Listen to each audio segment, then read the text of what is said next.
Doctor Ram సామాజిక సేవా సాంస్కృతిక కేంద్రం ఆధ్వర్యంలో కావలి పట్టణ మరియు కావలి మండల స్థాయి ఆటల పోటీలు కావలి పట్టణంలోని జవహర్ భారతి కళాశాల క్రీడా మైదానంలో శుక్రవారం ప్రారంభమయ్యాయి. ఈ పోటీలకు ముఖ్య అతిథిగా విచ్చేసిన కావలి ఎమ్మెల్యే కావ్య కృష్ణారెడ్డి వివిధ పాఠశాలల విద్యార్థులను పరిచయం చేసుకుని క్రీడా జ్యోతిని వెలిగించి పోటీలను ప్రారంభించారు. జేబీ కళాశాల యాజమాన్యం ఎమ్మెల్యే గారికి ఘనంగా స్వాగతం పలికి సత్కరించారు.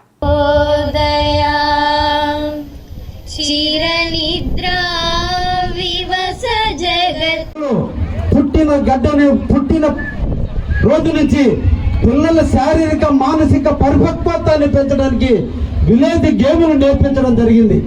ఈరోజు కళాశాలలో ఆర్పించే పాడించే పాటలు ఆటలతోనే కాకుండా గ్రామాల్లో చాలా ఈవెంట్స్ నేర్పించేవాళ్ళు. చిన్నప్పుడు ఇప్పుడు ఆడటం లేదు, కానీ చిన్నప్పుడు తల్లిదండ్రులు గోళీలాటలు ఆడించేవాళ్ళు, లేదా దాని పేర్లు మర్చిపోతున్నా గుమ్ముడు గుందలు ఆడించేవాళ్ళు, లేదా కోడి పిల్లలు ఆడించేవాళ్ళు. ఎన్ని ఆటలే అంటే కంటి చూపును పెంచుకోవడం కొరకు గోళీలాట ఆడించి బొంగరాలు ఆట ఆడిస్తే, బావుల్లో దోసి గుంటల్లో దోసి ఈత కొట్టుకొని నేర్పిస్తే అన్నీ కూడా నేర్పించేదానికి విలేజ్ వ్యవస్థలో ఎన్నో రకాలైనటువంటి ఆటలు ఉన్నాయి.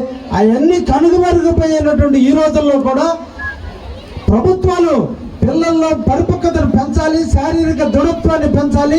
ఇప్పుడున్న దురదృష్టం, ఈ కాలంలో చదువుకొని గోల్డ్ మెడలిస్టులైనా, చదువుకొని ఐఐటీలో పాస్ అయినా, కానీ ఒక జీవితంలో చిన్న సమస్య వస్తే తట్టుకోలేని తత్వంలో ఈరోజు పిల్లలు ఉన్నారంటే వాళ్ళు ఎదిగే దశలో, పెరిగే వయసులో వాళ్ళు ఆడే ఆటలు లేనందువల్లే ఈరోజు ఒక చిన్న కాంపిటీషన్ కూడా, చిన్న సమస్యను కూడా ఫేస్ చేయలేనటువంటి స్థితిలో ఈరోజు పిల్లలు ఉన్నారు. కాబట్టి ఈరోజు విద్యార్థులు అందరూ కూడా మీకు మంచి గురువులు ఉన్నారు, మీ చేత ఆడిచ్చేటువంటి దానికి ప్రభుత్వాలు ఉన్నాయి. తప్పకుండా చదువులతో పాటే కాకుండా మీ యొక్క శక్తిని, మీ యుక్తిని పెంచుకునే దానికి మీరు కూడా ఆటల మీద ప్రేమను పెంచుకోండి. ఆటల కోసం కొంత టయాన్ని కేటాయించండి. ఏ ఆటలైనా ఆడండి, కానీ దానిలో సాధించేదానికి పట్టుదలతో ఆడితే దేన్నైనా సాధించగలరనే దానికి ఎన్నో మన దగ్గర ఉదాహరణలు ఉన్నాయి. ఒక్కసారి మీరు అందరూ ఆలోచిస్తే ఈ రోజు దేశంలో ఉన్నటువంటి క్రికెటర్స్ కానించి, వాలీబాల్ ప్లేయర్స్ కానించి, ప్రతి ఒక్క నేషనల్ లేదా ఒలింపిక్స్ ఆడేవాడల్లా కూడా పేద కుటుంబంలోంచి వచ్చిన వాడే, ధనవంతుల కుటుంబంలోంచి వచ్చిన వాళ్ళు కాదు.